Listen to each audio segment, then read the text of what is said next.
In this episode of Voice of the Sea, we're on Maui, learning about how the county is working to manage the extreme number of feral cats, which can pose threats to human and marine mammal health because of parasites shed in cat feces. Cats also prey on native birds, from the nearshore wetlands to the high forests, killing critically endangered birds and pushing them to extinction. We talked to representatives from Maui County, the Maui Nui Seabird Recovery Project, Maui Humane Society, the Good Cat Network, and the Division of Aquatic Resources, all working to reduce the number of feral cats, rebuild native bird populations, and restore the resilience of Maui's environment. We start off talking to Mayor Michael Victorino at Kanaha Pond. Cats are a wonderful animal. I've had them, I've grown up with them. However, feral cats have now become a real challenge in our communities all over. First of all, our natural habitats like this wetlands is being challenged because feral cats like to chase birds. Secondly, they leave their feces, which then causes other challenges with other species that are endangered, like our monk seals. So this is so important that we as a community learn to be responsible pet owners. If you're going to have an animal, take care of it, spade it, so that you don't have more reproduction. Especially when, more feral cats are being released in the public because of the economic times. People were getting rid of their animals. That's not a responsible pet owner. Take them to the Humane Society. We'll find a home for them. Everything in our ecosystem has a balance. And when one part of the ecosystem is unbalanced, it hurts our environment. We have to get that balance back because we exist in a coexisting world. The county has had programs that we put money towards to help. The traps and other things you see here, putting money for spading, that's our part, that's our contribution. The rest, really, I ask everybody to come together. We have the largest number of endangered species in the whole world right here in Hawaii, and Maui is no different, so it's all up to us. Next, we're talking to Jay Penniman, the project manager for Maui Nui Seabird Recovery Project. So we are in Kanaha Ponds. We're on the north shore of Maui, just outside of Kahului, and we have 3 endangered native birds that live here. There's the aʻoaʻoina, the black-necked stilt. There's the alai keokeo, the Hawaiian coot, and there's the koloa, the Hawaiian duck. So talk to me a little bit about what you do with the Maui Nui Seabird Recovery Project.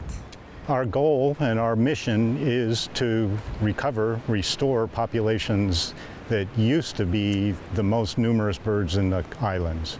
The endangered uʻaʻu, the Hawaiian petrel, was found in the subfossil record, and the researchers found that there were so many remains, they calculated that at night, when the birds came back to their breeding areas, they would have darkened the skies so much you couldn't see the stars. And they nested from the mountaintops to the beaches.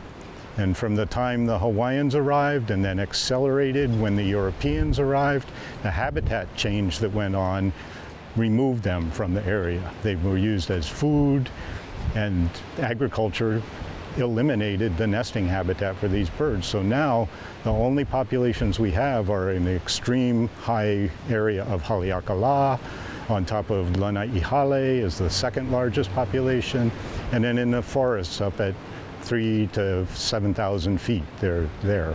They're also on Kauai still, and there's a few birds left on the Big Island. But in all of these areas, people who have jobs like mine are trying to rebuild those populations. So the main things it sounds like for restoring the seabird colony is to help bring the habitat back with the native plants, and then to remove the introduced predators, the mongoose and the cats. That's correct. And the cats and the mongoose are the biggest problem all over, but up in the mountains, in the forested areas, there's also pigs and goats, and they also predate on the seabirds that are there.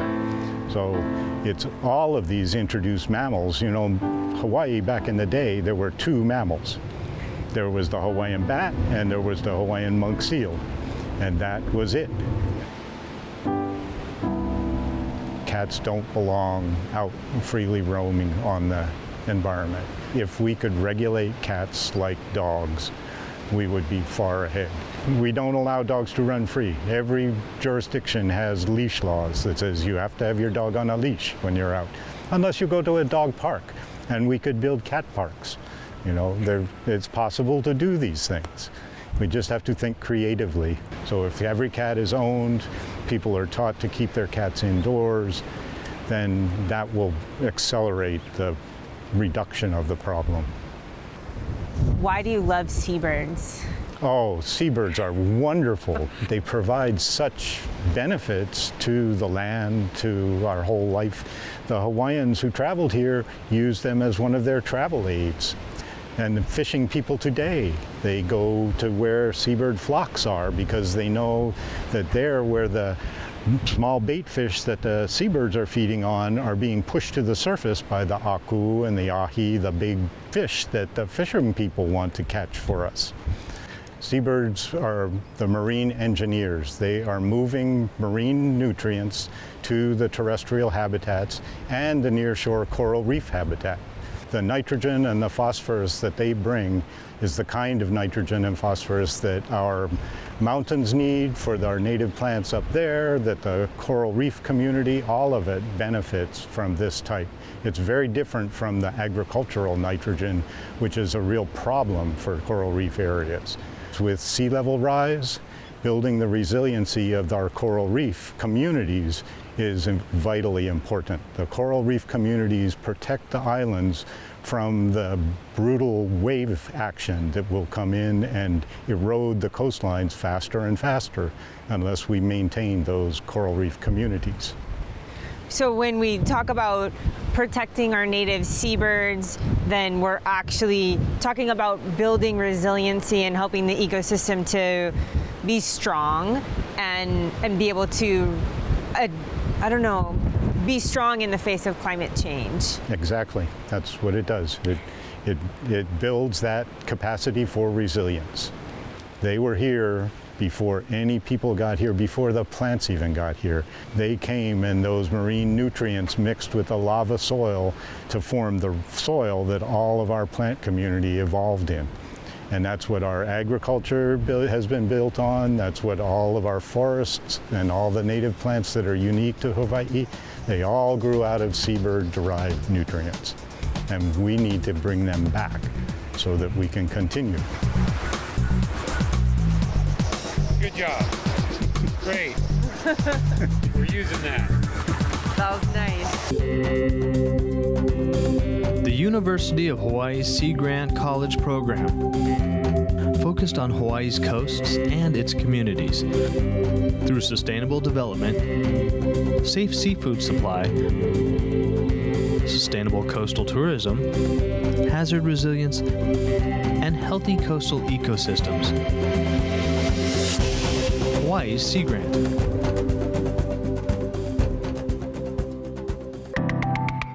You're watching Voice of the Sea. We're on Maui at Kamaʻole 3 Beach Park, talking with Jenny Learned from the Maui Nui Seabird Recovery Project. We check out the nesting uʻaʻoʻina, whose population is recovering due to habitat restoration, fencing, and trapping of cats and mongoose in the area.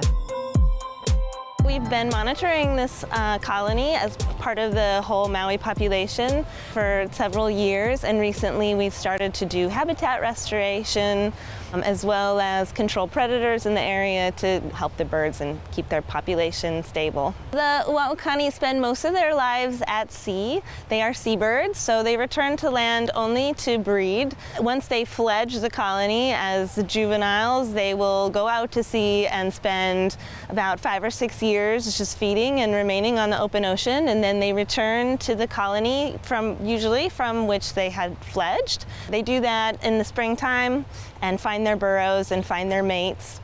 After finding their successful mate, they will lay an egg and then continue to breed that chick until it is ready to fledge in the fall.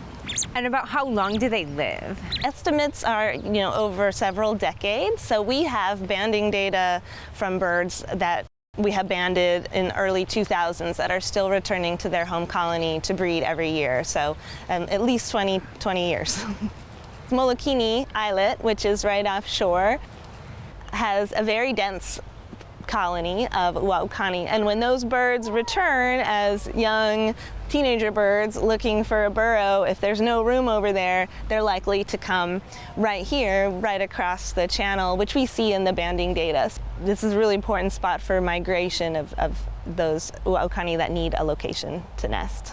Looking at the whole ecosystem and these issues where it can be very controversial, well, it really helps us step away from what is right and what is wrong and instead considers the entire system, and that works for the benefit of everyone and everything involved. I think that's really when we're going to get success in terms of restoring our native habitats and our native species.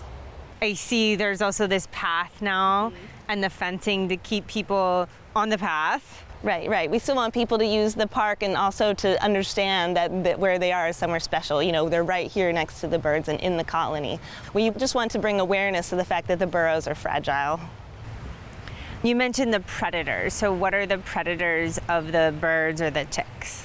The most common predators in these seashore colonies are Indian mongoose, which are non-native, and then feral cats, which are also not part of the native ecosystem. And how do you keep the predators out of this area? We have live traps, and we have staff members that come and check the traps daily. Especially before we started removing a lot of the dense non-native grasses, it was very common to find scavenged carcasses of aʻoaʻoina every time we would visit this colony. At one point, I think the maximum number we found was 23 birds in one visit.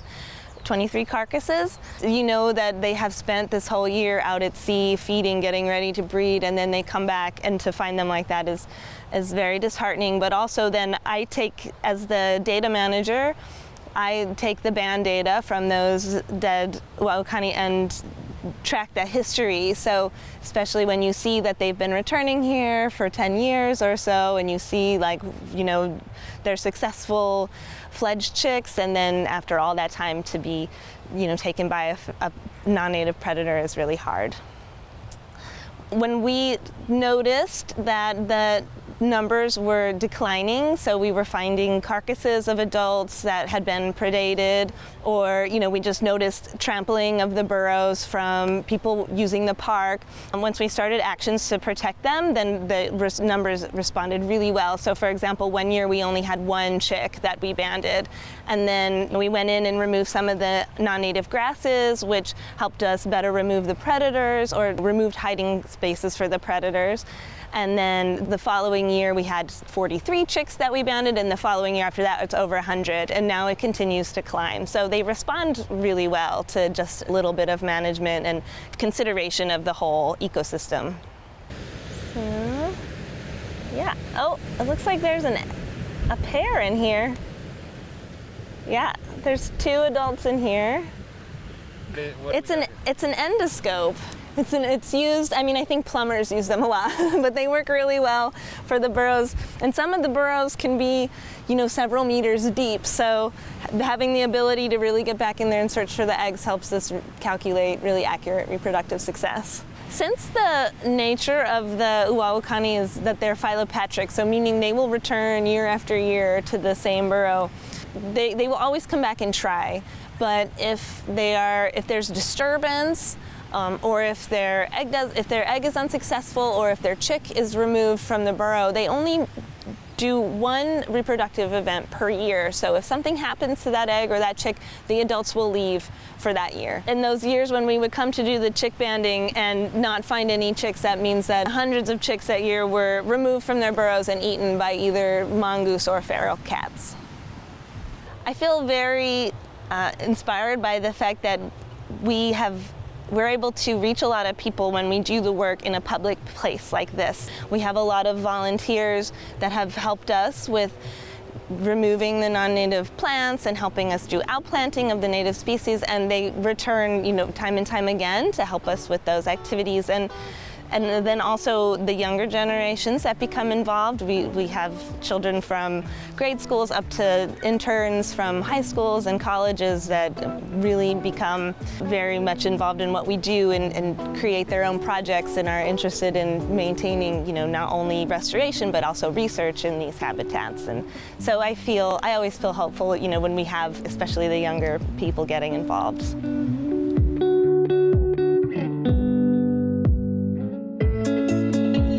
We are looking for a few heroes, mentors, trailblazers, innovators, a passion to change lives, spark curiosity, open hearts, and awaken minds, help students answer the question, who am I? This could be your calling, but this is no job.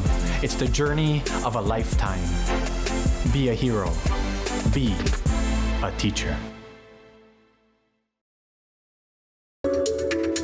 You're watching Voice of the Sea.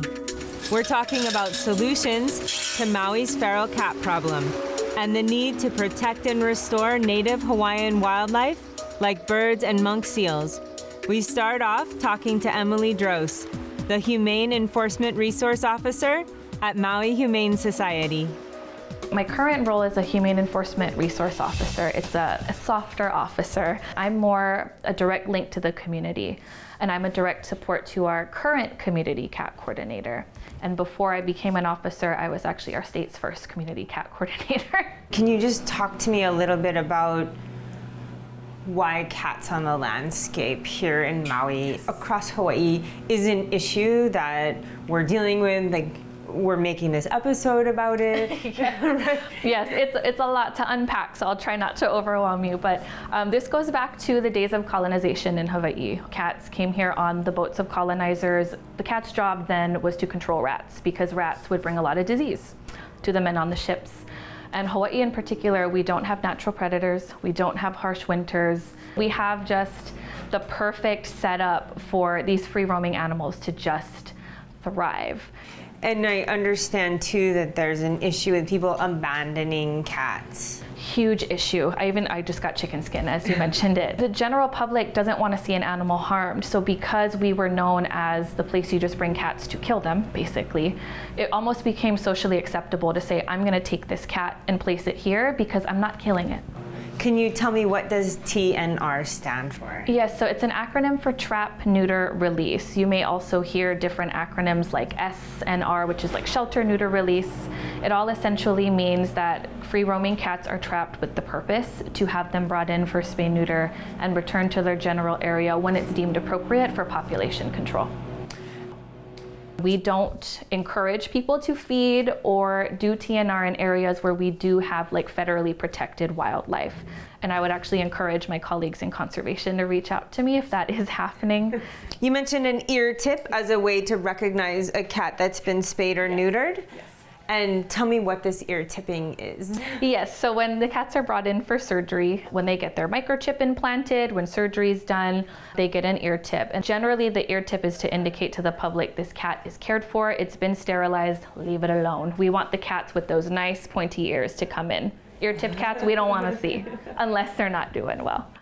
Since implementing our TNR program in the past couple years, we're actually starting to see the shift where it go down. Because at one point you couldn't go anywhere on Maui without seeing real crusty looking cats, like horrible looking cats. We're actually bringing in DC cat counts to actually do a competent audit and count of all the cats on our island, how many are intact, how many are not, where we need to focus our trap neuter, because right now we're just throwing a wide blanket. COVID kind of messed everybody up a little bit in that because we did shut down for spay neuter for a couple months. That alone was just so eye-opening to see how important it is to continue to do spay neuter, because just the 4 months that we stopped, there was a big explosion. Next, we catch up with Darlene Rahill, co-founder of the Good Cat Network, to learn how their work, Operation Aloha Cat, is not only removing feral cats from the landscape on Maui, but also providing pets for people living in colder climates. Our primary program that we started is called Operation Aloha Cat, and what we do is we fly adoptable cats off island to Seattle, and amazingly these cats get adopted within like 4 days. It's amazing to think that there's a place where there's a shortage of cats when we have so many here, and we've negotiated a very special rate and we're able to fly out cats. It's amazing. It's an amazing partnership and we are so unbelievably grateful for that. And it kind of started when the pandemic happened. The Maui Humane Society had to stop all the spay and neuter services, which really led to a cat explosion here on Maui. Plus all of the other issues like food shortages and housing issues where people are needing to leave the island and don't know where to take their pets, can't find housing. I think we've sent out about 200 something. We've only been working since November of last year. Of course, plans to increase, expand, get more airlines on board possibly, get more fosters on board to prepare these cats for flight. That would all increase those numbers. If we can focus on trying to find that common ground and agreeing on solutions, then it would take us out of the arguing and more in that conversation and for real change. Next, Kehau Kimokeo with the Protected Species Program of the Hawaii Division of Aquatic Resources. Native species, they're so special, and they've adapted and changed to be these special things. And we as Native Hawaiians want to protect our native species. Those are our native resources. And I think it's really important that we put all our efforts into saving our native species because they can't be found anywhere else in the world. Can you talk to me about the role that cats play? Even though you think of a cat as a land animal, and I directly work with marine animals, there is a direct connection. One of the concerns about cats is not just the bird species that they could affect or what other species here we have that are native and endangered. Sometimes it has a lot to do with our species in the ocean, and that's because of runoff and different things happening on the land, and then cat colonies. The concern is they have a very specific disease that affects Hawaiian monk seals. And so not only are they a predator to like little chicks that are beautiful, but they also provide this disease into the ocean that actually has killed off about 12 of our Hawaiian monk seals. And so the population is super small. To lose 12 of them from one disease, toxoplasmosis gondii, what happens is that is transferred through their feces into the ocean. And when it's transferred into the ocean, the Hawaiian monk seal can get it. I think it's important as local people, as Hawaiians, as non-Hawaiians, to remember your own connection to aina or land or the water, and using that spiritual sometimes connection to remind you of your different kuleana, not just working all the time or the other things that distract us, but look into what grounds us and contributing to something that you love. If it's the beach, how can we help the kai? How can we help the people that are supporting this by volunteering or doing other actions that really will contribute to our aina, to the health of this place? Volunteer to help. Count birds, install fences, trap cats and mongoose, or monitor cat colonies. Learn more at voiceofthesea.org. Follow us on social media at Voice of the Sea TV. Mahalo for watching Voice of the Sea. Exploring Our Fluid Earth is the dynamic curriculum developed by the University of Hawaii's Curriculum Research and Development Group. The award-winning Fluid Earth and Living Ocean textbooks are now interactive and online. New activities, updated content, and a teacher community. Exploring Our Fluid Earth is now freely available. Find out more at exploringourfluidearth.org.